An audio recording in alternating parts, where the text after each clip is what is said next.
why did you want to do this in the first place? Like become an astronaut?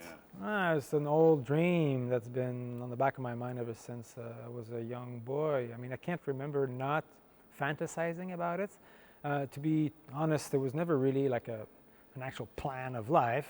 I very quickly realized this is never going to happen, but it's a fantasy that I allowed myself to indulge in, and it was in a way, it's okay to have a dream even if it has no chance of coming through, because just the fact of having the power of a dream is that it pulls you forward, right?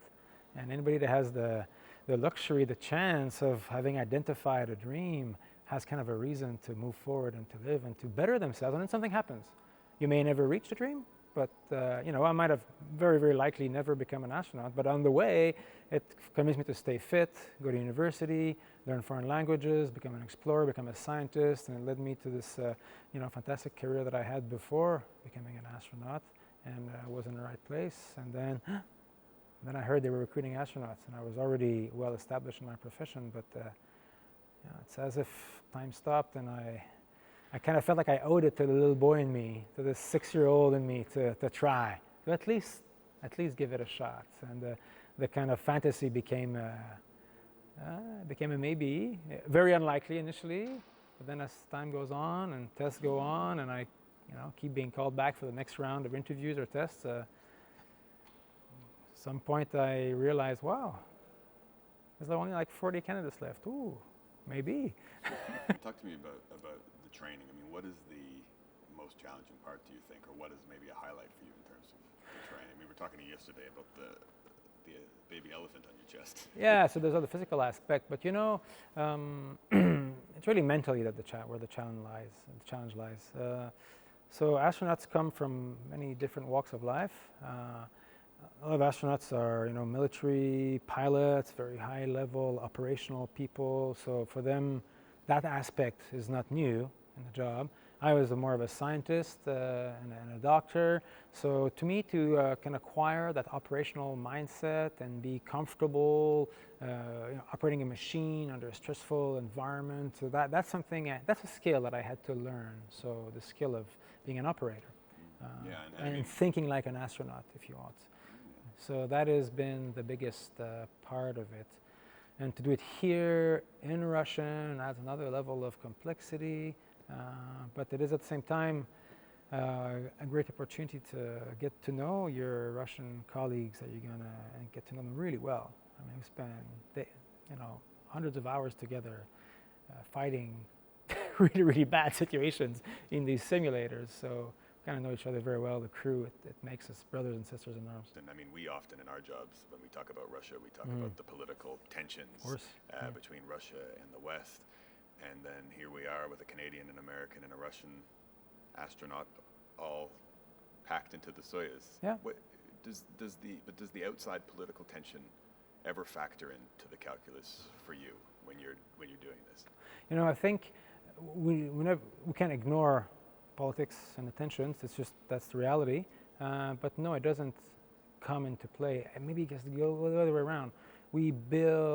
I know very well this Russian guy and this American lady, and we are best friends, and we trust each other's lives in each other. So it's the reverse. That influences the way we perceive politics.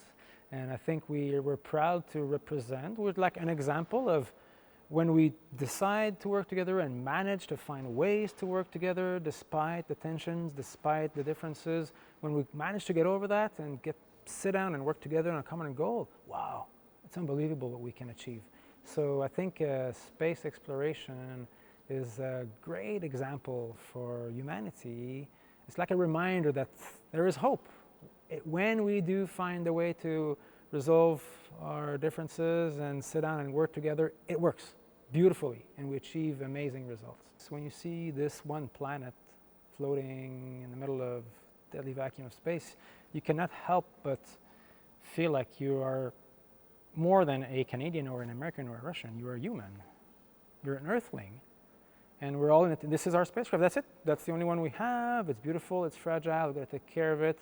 And I think that that perspective that space has given us will forever continue to change our appreciation for globalization and for the need to find solutions to the tensions and conflicts and work together. I really think this is it reassures me. I mean, the fact that we work together in space, there's this bridge in space that's always open between countries. There's always a bridge up there. That reassures me that we can do it, and we will we'll continue, and we will integrate better. And one day, maybe we'll all feel like we are Earthlings. You, with your background, you as a Canadian, that you're anything that you're hoping to bring to this mission that might be a little bit different from the general work that's we're all different, I mean, I think spontaneously I'll be interested in talking about things that interest me, so things that interest me in space program, really, when I dig into my deepest motivations, is the international aspect is really important to me. I think the fact that we do this together as a consortium of nations, let's say it frankly, some of the countries that built space station a couple of decades ago used to wage wars at each other, right? Throw bombs at each other. So that's great that now we're working together in space. Do you have any moments in the midst of all of this where you kind of look back and reflect on your early life and all of that and the journey that brought you here? And if if you do, what goes through you, do you think? So, yes, I do have glimpses of maybe what's the force that ended me here. And I think it's from very early on an obsession with trying to understand everything. I'm one of those people, I'm not alone, who it just annoys me when I don't understand something. I just can't stand it. I get an itch. I need to understand things that are happening around me. I want to go to the bottom of it. So as you grow up, and the bubble of your consciousness gets bigger and bigger and bigger, and I realize, there's my family, but there's other people, there's my home, there's my street, there's my city, there's my province, there's a country, there's this continent, and then throughout history, there's before, there's after, and then, oh my God, the whole thing is on Earth, and Earth is just one little thing in a solar system. So that vision, that perspective, I was always very, very hungry to understand it more and more clearly, how the planet works, how civilization works, how do all these machines work, and that has driven me, I think, to just stay in school so long, basically.